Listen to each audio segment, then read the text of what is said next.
Une épouse inconsolable, devenue veuve au même titre que celle-ci, que Cessinou Bernard Agnou a dû laisser dans la nuit du dimanche 13 octobre, où il a été froidement abattu par des individus armés.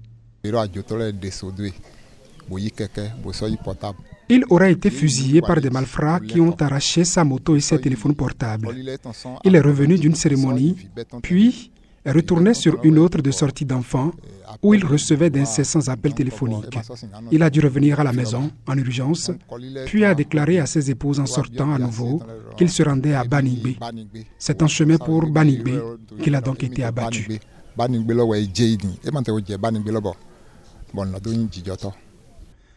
Un frère s'en est allé. Un époux vient d'être arraché à l'amour de ses épouses.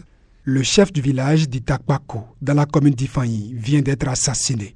Sur les visages de ces mandants rassemblés ce lundi 14 octobre dans la maison mortuaire, tristesse et consternation. Une douleur que partage le président de l'Assemblée nationale qui les a rejoints. Louis Gbérounou Vlavonou connaît très bien le défunt. Un citoyen dévoué au service de sa communauté, avec qui il échangeait même la veille de son assassinat, confie-t-il. Ses condoléances à la famille aussi bien biologique que politique du défunt sont un baume à leur cœur meurtri. Nous recevons vos condoléances et prions pour vous, tel que le faisait le chef du village. Il avait l'habitude, pendant ses prises de parole, de beaucoup prier avant de dire quoi que ce soit. Que vous soyez épargnés de toute malveillance.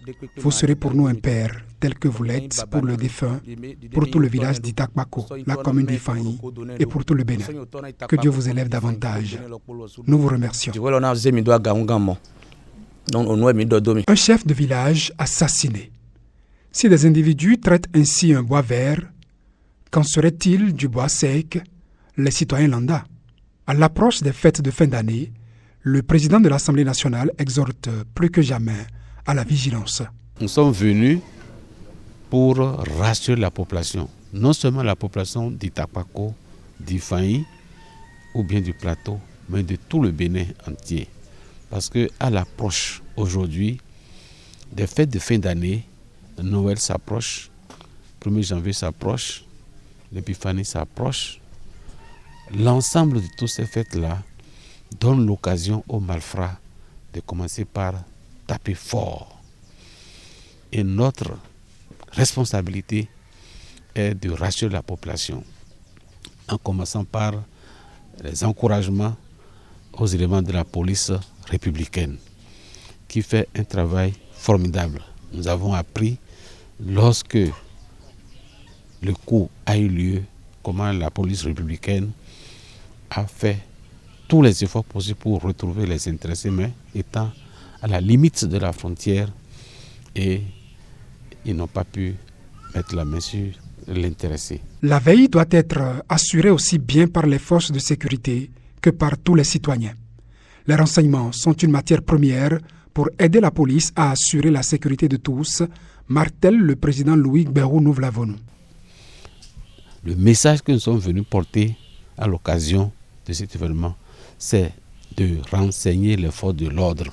Parce que les forces de l'ordre ne peuvent pas s'aligner derrière chaque individu ou bien chaque responsable. Il faut qu'ils donnent les renseignements. Ne pas donner les renseignements, c'est être complice. Alors, je profite pour porter ce message-là à tous les responsables pour dire, lorsqu'il y a un étranger qui arrive dans un milieu, on ne le connaît pas, il faut avertir la police. Lorsqu'il y a une figure bizarre qui rentre dans le milieu et qu'on ne connaît pas, il faut avertir la police. Qu'il ne soit pas fatigué de donner les renseignements à la police républicaine ou bien aux forces de défense et de sécurité selon là où ils sont. Pour l'heure, la dépouille de Cessinou Bernard Agnou repose dans un funérarium. Les enquêtes sont en cours pour retrouver le ou les assassins.